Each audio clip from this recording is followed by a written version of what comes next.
L'entrepôt du bricolage, filiale du groupe Samsé, vous présente Si on parlait.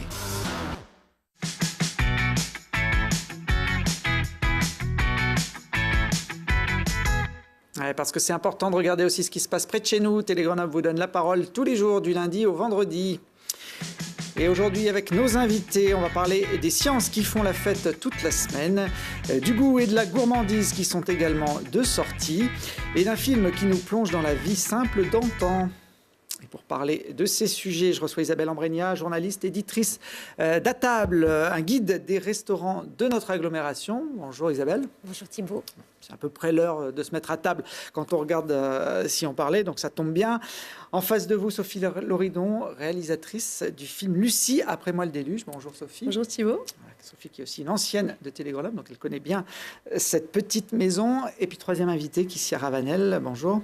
Bonjour Thibault. Vous êtes la coordinatrice de la fête de la science en Isère, qui se déroule tout au long de la semaine. Une fête de la science qui a pour thème cette année, dans notre département, l'univers. C'est un vaste sujet, cette thématique. Oui, c'est un vaste sujet. C'est plus précisément l'univers en question, pour parler aussi des idées reçues, puisque les idées reçues, c'est la thématique de la fête de la science, qui est une manifestation nationale, qui se décline en région et en Isère. Donc la casemate est le coordinateur en Isère de la fête de la science. Et donc du 6 au 14 octobre, vous allez pouvoir découvrir des événements partout sur le territoire, sur toute l'Isère et dans la métropole de Grenoble. Et donc la thématique, l'univers en question, ou les questions qu'on peut se poser sur l'univers et les idées reçues qui en découlent. Voilà, vous nous avez d'ailleurs amené un autre petit bouquin qui s'appelle 25 vraies fausses idées en sciences. Je l'ai feuilleté tout à l'heure avant de démarrer l'émission. Y a-t-il plus ou moins de forêts qu'avant dans notre territoire? Est-ce que les femmes sont plus intuitives que les hommes? Voilà le type de questions et d'idées reçues qu'on a parfois et que les scientifiques éclairent à travers ce petit fascicule. Vous parlez de la thématique nationale. Il y a une bande-annonce nationale qui également illustre cette édition 2018. Je ne sais pas si Sophie ou Isabelle, vous reconnaissez ce personnage. C'est un personnage d'époque avec sa perruque. Est-ce que ça vous dit quelque chose? Bon, avec la pomme, ça aide déjà un peu plus. Voilà, c'est censé être Isaac Newton, hein, qui, après avoir pris quelques pommes sur la tête, aurait, paraît-il, déduit la théorie de la gravitation des planètes les unes avec les autres. Est-ce que sur notre territoire isérois, on a beaucoup d'Isaac Newton en puissance dans les laboratoires Alors, il y a beaucoup de recherches qui sont faites en astronomie, en astrophysique, sur notre laboratoire. Et on a l'Observatoire des sciences de l'univers de Grenoble, qui est un observatoire important et avec beaucoup de recherches qui sont effectuées sur place. Les scientifiques isérois que vous pourrez rencontrer pendant la fête de la science sur 28 nuances de sciences, le village des sciences sur le campus de Saint-Martin-d'Hers. Ils seront en première ligne puisque la thématique les concerne directement. On peut également, parmi les différentes animations proposées pendant cette semaine, découvrir l'univers grâce à un planétarium. Alors un planétarium gonflable, on va avoir quelques images. C'est la MJC Bulle d'Air à Saint-Martin-d'Hers qui dispose de cet équipement. Oui, tout à fait. Donc, c'est un nouvel équipement qui permet d'accueillir entre 35 et 40 personnes. Et donc, c'est proposé à tous.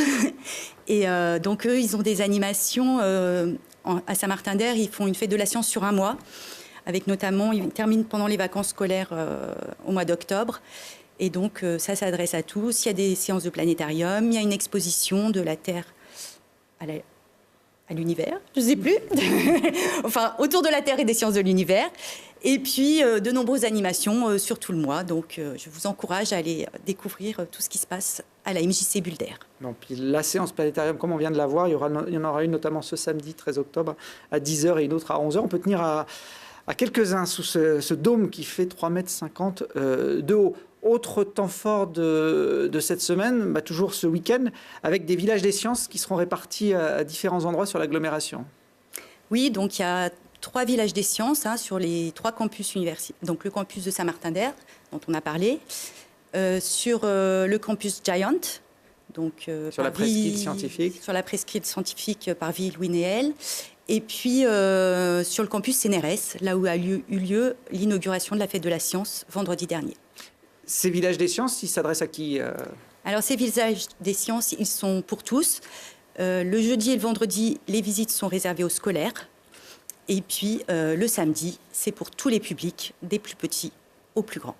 Alors les scientifiques qui se mettent, on va dire, au niveau du grand public.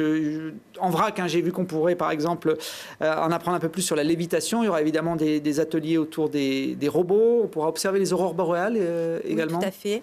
Donc c'est toujours les scientifiques de l'OSUC sur Grenoble qui vont proposer, avec le dispositif Planetarella, une observation des aurores boréales.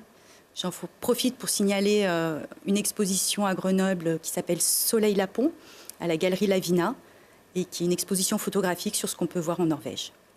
Bon, les aurores boréales, c'est toujours quelque chose d'assez mystérieux, et si on peut les découvrir comme ça avec des professionnels, il ne faut pas rater l'occasion. Ces villages des sciences, ils ont lieu samedi et dimanche, donc à Saint-Martin-d'Air et sur la presqu'île. Uniquement samedi. Uniquement samedi. Ah, les scientifiques se relâchent le dimanche. Bon, bah alors il faut y aller que samedi. Il y a un programme complet, vous pouvez retrouver sur Internet, mais également sous forme papier, avec le programme qui se prolonge d'ailleurs, comme vous le disiez, Kissia, dans les semaines qui suivent pour certaines villes. C'est la casemate qui coordonne l'ensemble. La casemate Fête la science, j'allais dire, 365 jours par an, puisque c'est un centre de culture scientifique installé à Grenoble qui a pour vocation d'accueillir un public assez large autour de ces thématiques. Il y a à peu près un an, le centre avait brûlé, un incendie criminel. Aujourd'hui, est-ce que vous avez retrouvé votre fonctionnement classique, habituel, j'ai envie de dire ? Alors, on n'a pas encore récupéré notre espace au premier étage. Les travaux vont démarrer. Par contre, on est très occupés, puisqu'on a énormément d'activités sur le territoire. Par exemple, la fête de la science, mais comme vous le disiez, c'est la fête de la science toute l'année. On organise une manifestation qui s'appelle Une saison dans les étoiles. Donc, c'est une saison culturelle de septembre à l'été 2019. Autour des sciences de l'univers, d'où le clin d'œil pendant la fête de la science. Et puis, nous avons une nouvelle exposition qui va ouvrir, exposition temporaire, qui est coproduite avec le CNRS, l'Université Grenoble-Alpes et le Muséum de Grenoble. Et donc, cette exposition s'appelle Les Mondes Inconnus, et c'est pour aller à la découverte de l'univers et des astronautes et de leur vie, et de la vie dans l'espace. Bon, elle sera lancée ce samedi. Ce samedi à 18h, à la casemate. À la casemate et au muséum. Et au muséum. Voilà, vous séparez les deux pôles pour présenter cette expo. Alors, la fête de la science, cette année, cohabite avec la semaine du goût. Je ne sais pas si c'est un hasard du calendrier. Il y a des passerelles, Isabelle, de toute façon, entre la science et le goût. C'est une très bonne chose. Il y a certains scientifiques ou certains chefs, d'ailleurs, qui utilisent la chimie moléculaire dans leur préparation de plats. Je ne sais pas s'il y a des spécialistes de chimie moléculaire dans les chefs grenoblois. Pas encore. Non, pas encore. Non. C'était Marc Vera, je crois, en Haute-Savoie, qui maîtrisait un petit peu cet art. Avec vous, à l'occasion de cette semaine du goût, on va parler de ce guide. J'ai envie de dire que c'est un peu votre bébé que vous avez édité et publié il y a quelques semaines à table. Ça veut tout dire. Effectivement, un guide des restos grenoblois. Oui, en fait, les éditions Alteria, en fait, sont nées en fait avec c'est leur premier enfant. Voilà, c'est leur bébé, comme vous disiez. Donc, sont nés à Grenoble avec le lancement de ce guide. C'est un guide qui effectivement réunit en fait des bonnes adresses, des belles adresses et des adresses un petit peu plus secrètes, découvertes pendant plusieurs années. Je suis journaliste depuis 25 ans dans la presse grenobloise. J'ai goûté à l'art de vivre dans les années 2000 et c'est comme ça que je suis venue tout doucement aux saveurs, à la cuisine et la découverte de petites tables un peu cachées. Donc voilà, le guide, c'est un guide plutôt gourmand, plutôt généreux, plutôt bavard, puisqu'il a 140 pages, 164 pages, 140 adresses. Il dépasse un petit peu les restaurants, puisqu'on va aussi sélectionner des petites maisons de caractère, des artisans de bouche, comme des chocolatiers, mais aussi des traiteurs qui sont dans le Trièves ou des traiteurs asiatiques qui sont à Grenoble et qui font référence. Et plein de petites brasseries artisanales, par exemple. Voilà. On le voit défiler sur sur l'écran ce livre, quelques-unes de ces pages.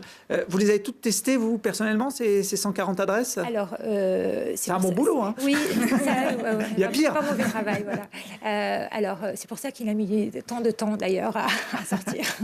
Voilà, c'était de longs mois de dégustation. Alors non, en fait, effectivement, j'ai pas mal d'idées de présélection. Et puis, je pense que ce guide, en fait, avant tout, c'est une histoire de rencontre, d'amitié, de sensibilité, rencontre avec des restaurateurs donc, que j'avais découverts au fil des ans, puisque voilà, depuis les années 2000, je commençais à faire des papiers sur les petites tables et les belles tables.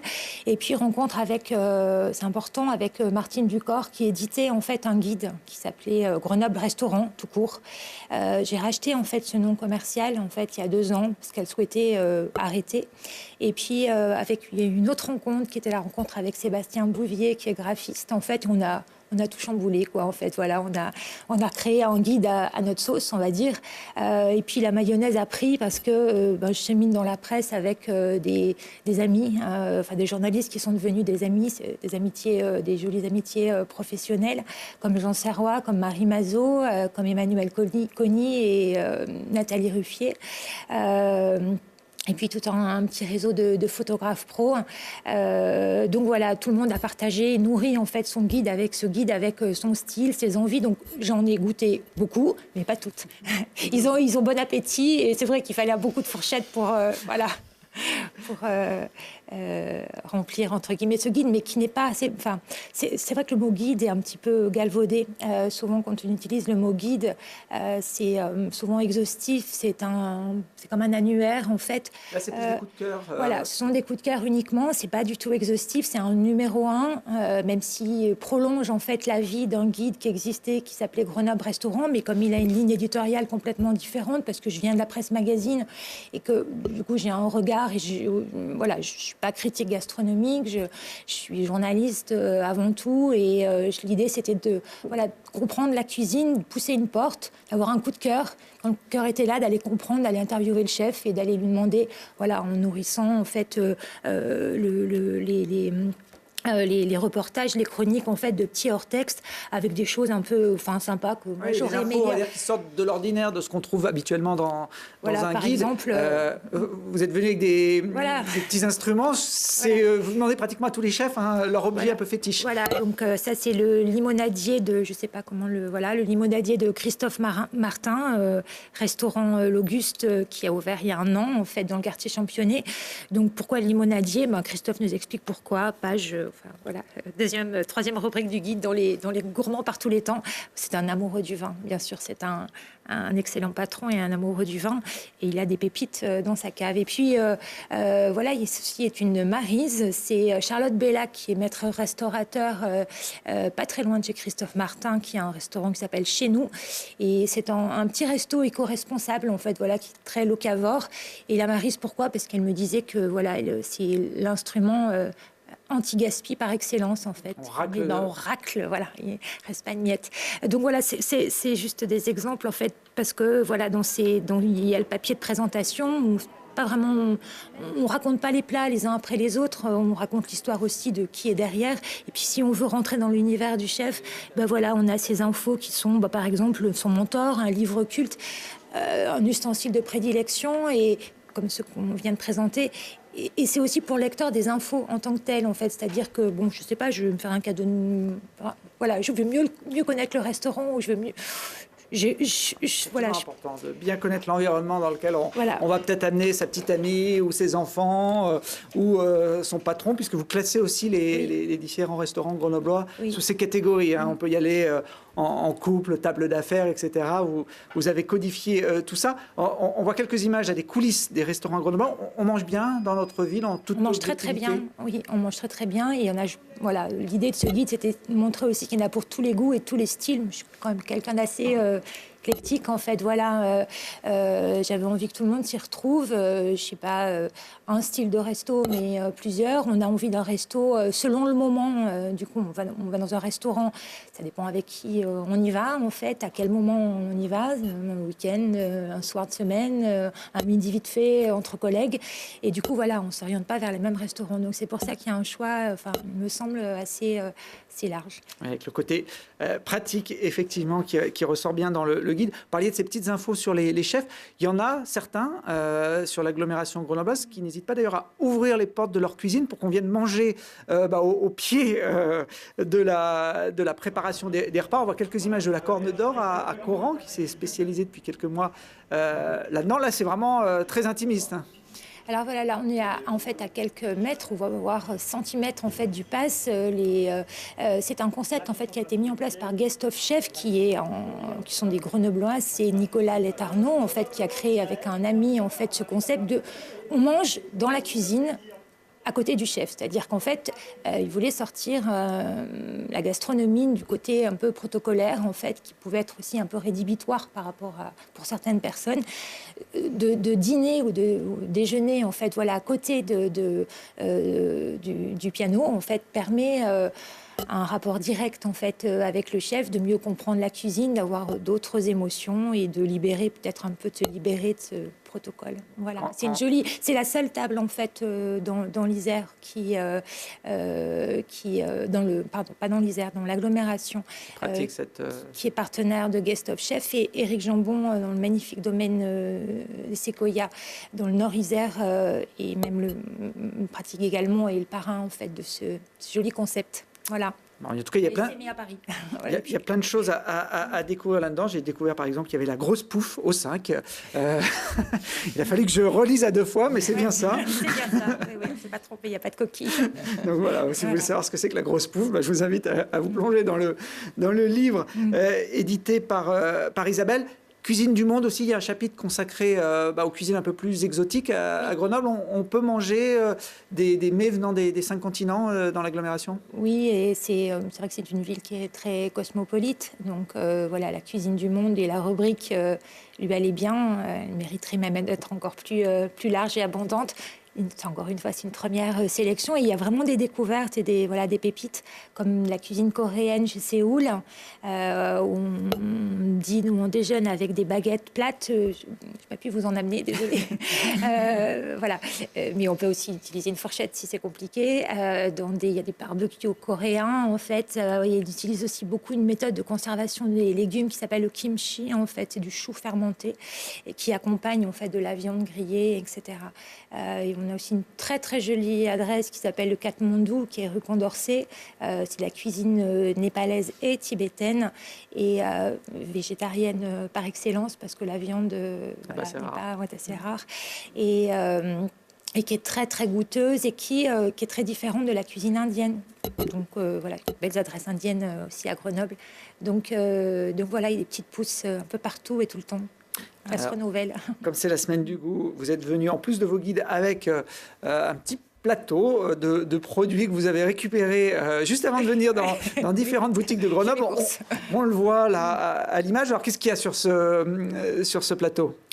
Alors, la bière déjà, locale. Alors on commence par la bière, Thibaut.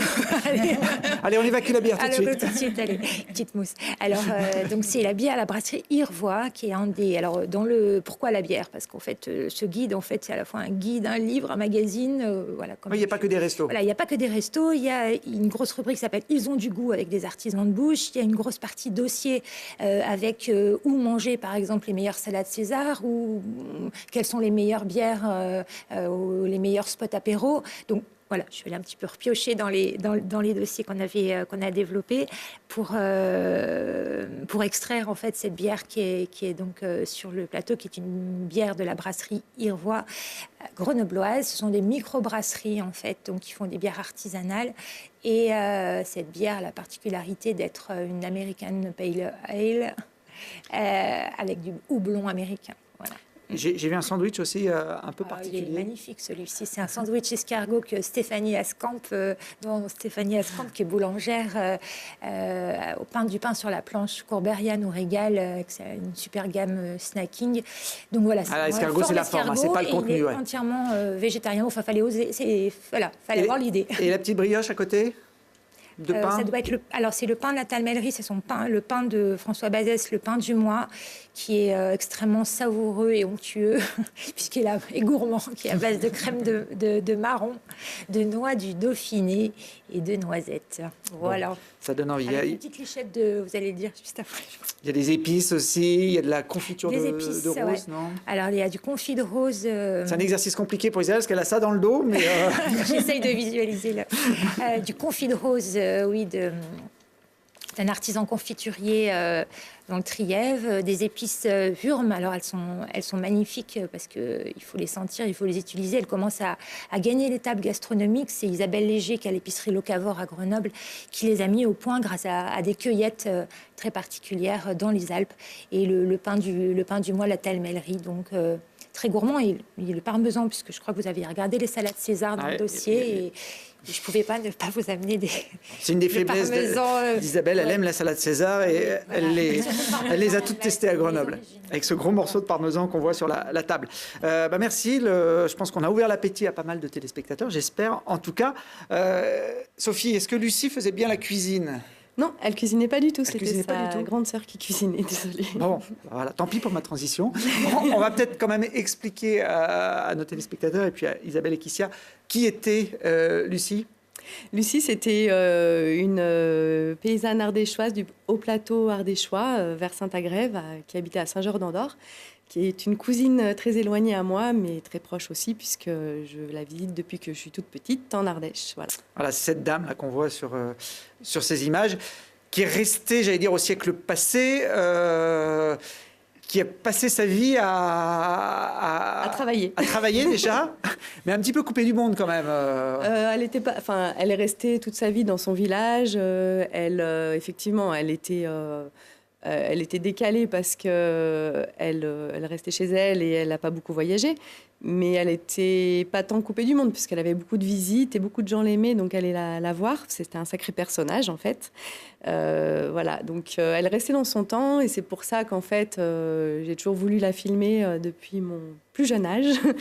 Et j'ai fini par le faire en 2008-2009 lorsque Sandro, un ami, me propose de la filmer. Moi, j'arrivais pas à la filmer parce que j'osais pas mettre une caméra. Donc Sandro Lucerna l'a fait avec moi pendant 1 an. On l'a filmé au fil des saisons. Et voilà, je regrette pas parce qu'il fallait le faire absolument. C'est quand même une mémoire précieuse. Puis un style de vie qui aujourd'hui nous semble très éloigné de nos considérations urbaines, pour tous ceux qui vivent dans les grandes métropoles.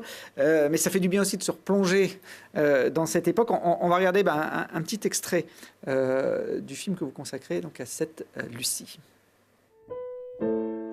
Non, des moments, j'y pense toute seule et je trouve que ça me fait de la peine de la voir comme ça. Vraiment solitaire, vraiment solitaire. Puis c'est sauvage. Je t'aime aussi. Elle a toujours ses bonnes vieilles habitudes. C'est une bonne vieille Lucie, quoi. Je suis née là, dans cette maison-là. J'y mourrai aussi. C'est ma femme qui l'a connue à Marchand. Et puis elle m'a dit un jour, on va aller voir Lucie. Mais il y a combien d'années? Il y a au moins 6 ans maintenant.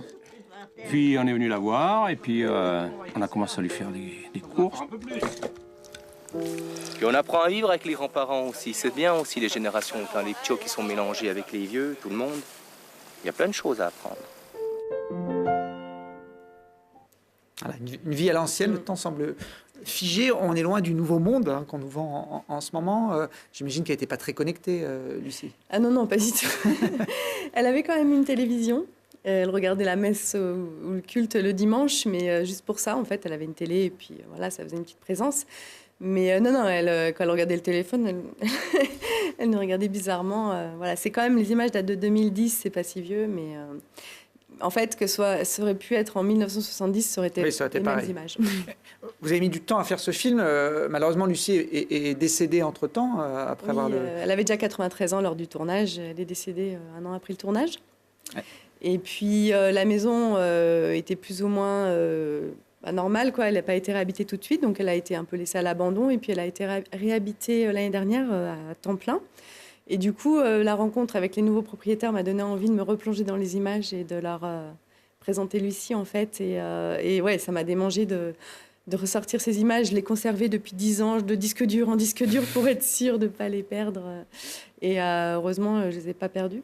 Et puis, j'ai replongé dedans. Et aujourd'hui, en fait, c'est vrai que j'ai mis 10 ans, mais je ne regrette pas parce que je trouve que finalement, ça montre d'autant plus les changements qui ont lieu encore, même depuis 10 ans, en fait. Tout est exponentiel, finalement. Donc, voilà, c'est un bon marqueur, en fait, de ce que fut la vie d'avant. Et puisque chez elle, rien n'a changé. Donc, voilà, c'est un peu un retour dans le passé. Et puis, on a tous dû avoir dans nos ancêtres des parents un peu comme ça, attachés à leurs racines rurales. Parce qu'en fait, du coup, je fais pas mal de ciné-rencontres et c'est ce que me dit le public. En fait, elle me fait penser à une grand-mère ou à une grande-tante ou à une voisine dans le Limousin, au Cambodge, enfin n'importe où, en fait. Elle ne représente pas que l'Ardèche. Elle est universelle, cette Lucie. Et si vous voulez la découvrir sur grand écran, le film fait 1 heure. Il sera diffusé ce samedi 13 octobre au Club, à partir de 13h45, dans le cadre du festival du film de pastoralisme qui se déroule pendant 3 jours sur l'agglomération grenobloise. Il sera en sélection, donc il y a une compétition. On espère qu'il sera choisi.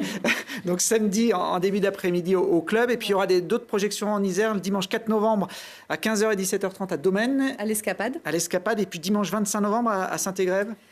Tout à fait, à 17h30 à l'Avant-Scène. Le cinéma de Saint-Égrève. Voilà, puis après à Beaurepaire, à Tullin également. Et je fais appel aux salles, aux téléspectateurs qui connaissent des salles et qui n'hésitent pas à demander le film parce que je suis en autoproduction et donc je fais tout à la main. Et c'est pas évident de trouver des salles. Voilà. J'ai eu de la chance, là, j'ai eu un bon accueil quand même en Isère.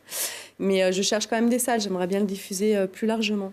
Et ben voilà, l'appel est passé. Vous contactez Sophie Cinédia pour ce film. Voilà. Lucie, après moi, le déluge. Merci à toutes les 3. C'est l'heure maintenant de passer à table. Donc je donne rendez-vous à nos téléspectateurs. À demain. Merci.